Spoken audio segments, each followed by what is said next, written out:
Bonjour à toutes, bonjour à tous, bienvenue aujourd'hui donc pour la correction des exercices sur les rotations. Alors on va les corriger deux par deux, histoire d'avoir des vidéos pas trop longues, et vous allez voir que les rotations ça prend un petit peu plus de temps finalement que les translations. Sauf si, comme vous allez le voir, on utilise une petite méthode qui elle vous permet de vous faciliter grandement la tâche. Alors moi je vais commencer ici par la correction de la rotation de centre A et d'angle 60 horaire du carré. Donc première chose, on repère le point A. Deuxième chose, on repère le sens. Pas hésiter peut-être à se faire une petite flèche pour savoir dans quel sens on tourne. Et ensuite, donc qu'est-ce qu'on va faire? Moi je vais faire la chose suivante. Je vais repérer ici les points un à un. Donc ça va être la méthode vraiment de base, mais qui va peut-être s'avérer être un peu longue par moment. Par exemple ici, on va voir qu'il y a plus de points.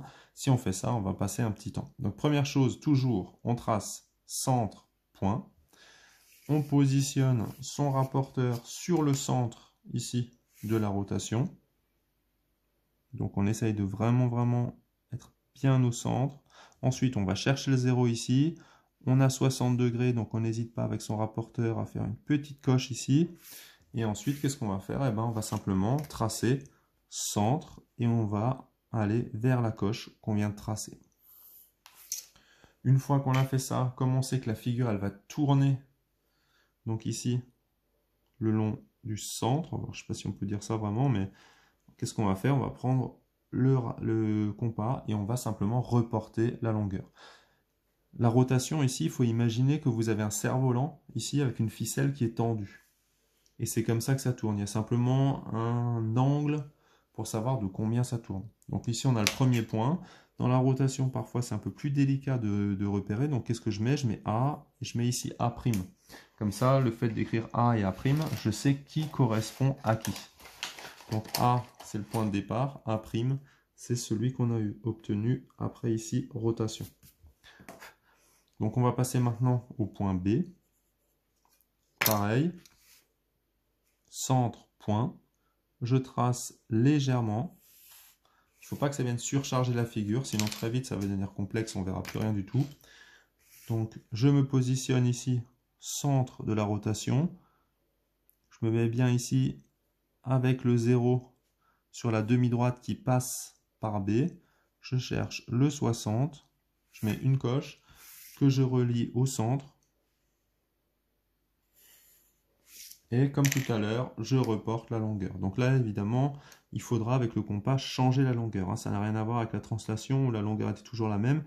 Ici, la distance des points par rapport au centre va changer évidemment au fur et à mesure. Donc j'ai B et je note ici donc B'. Maintenant, je vais m'intéresser au point C, qui est ici. Pareil, centre, point. Qu'est-ce que je vais faire? Je vais prendre mon rapporteur. Rapporteur au centre, et je mets ici le 0 sur la demi-droite d'origine A passant par C. Donc j'arrive ici, je cherche le 60 degrés, petite coche, que je relie au centre, où je fais à nouveau la demi-droite. Je reporte la longueur.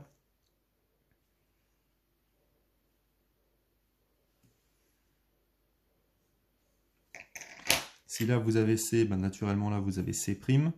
Dernier point, donc ici le point D. Centre, point. Je prends ici mon rapporteur. Centre, demi-droite, donc on fait bien attention. Je cherche le 60 degrés.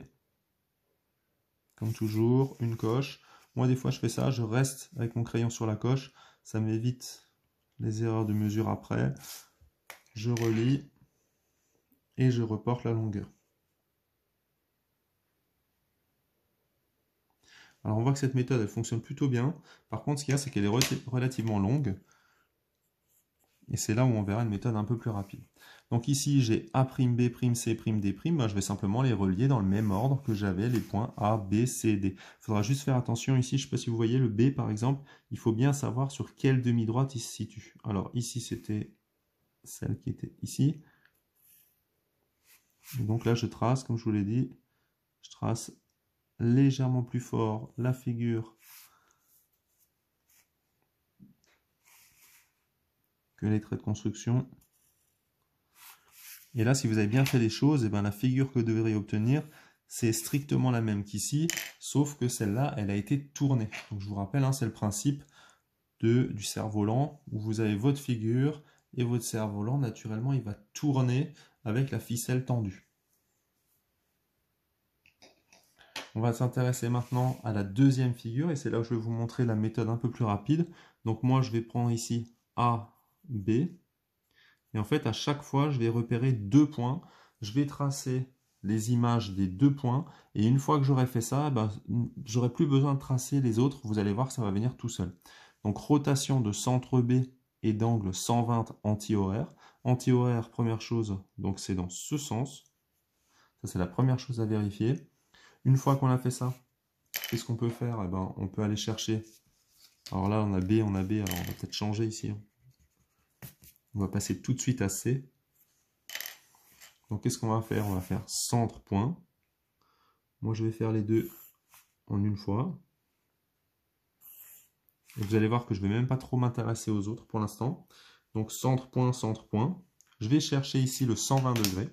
Alors, peut-être que vous avez un rapporteur comme ça, mais moi j'ai un autre rapporteur. Vous allez voir, en fait, c'est un rapporteur, ça s'achète, hein, c'est pas très cher, ça vaut peut-être 2 €. Et en fait, c'est bien pratique parce qu'en fait, ça vous permet d'aller un peu plus vite et sans erreur. Donc là, je ne sais pas si vous voyez, en fait, par transparence, on arrive à bien se positionner sur le point, chercher le 0, chercher ici le 120. Donc si vous avez du mal avec le rapporteur, peut-être pas hésiter à investir parce que vraiment ça vaut 3 fois rien. Donc on commence ici, on verra tout à l'heure la longueur là. On va faire la même chose pour le point A. Donc on se positionne bien au centre, on cherche le 0, on cherche le 120. Pareil, je positionne le crayon, je ne bouge pas. Et je le relie à B. Voilà, une fois qu'on a fait ça, bah, qu'est-ce qu'on va faire? On va reporter les longueurs, comme toujours. On prend centre, point. Voilà, donc on a ici C, donc naturellement ici on a C'. Vous avez ici le point A, donc naturellement en tournant, vous avez quoi? Bah, vous avez A'.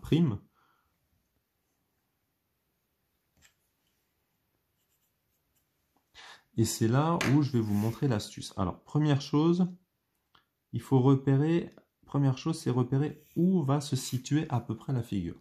Alors la figure, je ne sais pas si vous voyez, mais elle va se situer à peu près ici. Donc situer toujours le côté. Elle ne va pas être ici, pourquoi? Parce que si je pique ici sur le B, eh ben, mon C, il va venir de là à là. Mon A, il va venir de là à là. Donc ça, pas de difficulté. Ensuite, moi, qu'est-ce que je vais faire? Je vais tracer simplement, par exemple, point à point. Je vais prendre ici les arcs de cercle. Donc je prends par exemple l'arc de cercle qui est ici, et je vais chercher ici l'arc de cercle. Une fois que j'ai cherché cet arc de cercle, moi je sais que cette figure-là et celle-là, en réalité, c'est les mêmes.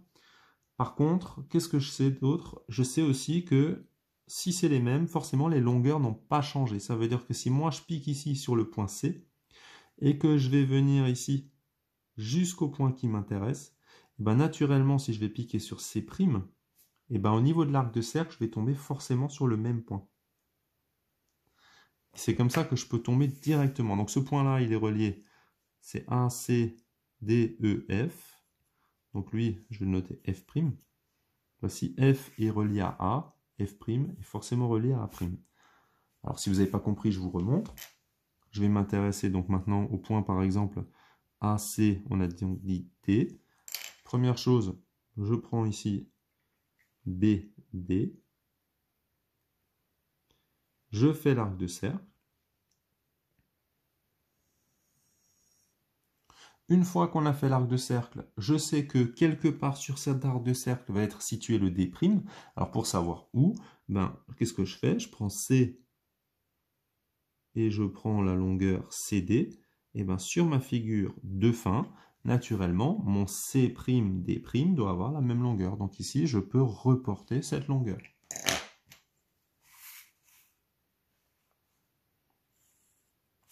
Donc ici, naturellement, j'ai le D'. J'aurais pu aussi faire la méthode suivante. Donc par exemple, je vais vous montrer ici. Moi, je sais que par exemple, le point là, il a une certaine distance du point D. Donc je peux piquer ici sur D', chercher cette distance et faire tous les points qui sont à cette distance de D', et faire la même chose ici. Regardez à quelle distance ce point-là se situe de F, et reporter donc ça grâce à F'. Donc en fait ici, j'utilise la conservation des longueurs pour réussir finalement à me faciliter le travail.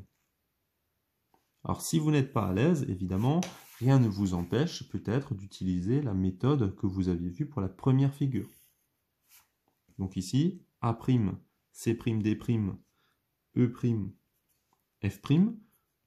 Je vous rappelle qu'il n'y a pas de B parce que là il y avait déjà un B, donc on n'a pas mis la lettre. Et voilà, donc je ne sais pas si vous comprenez tout, mais en tout cas, sinon n'hésitez pas à revoir cette vidéo.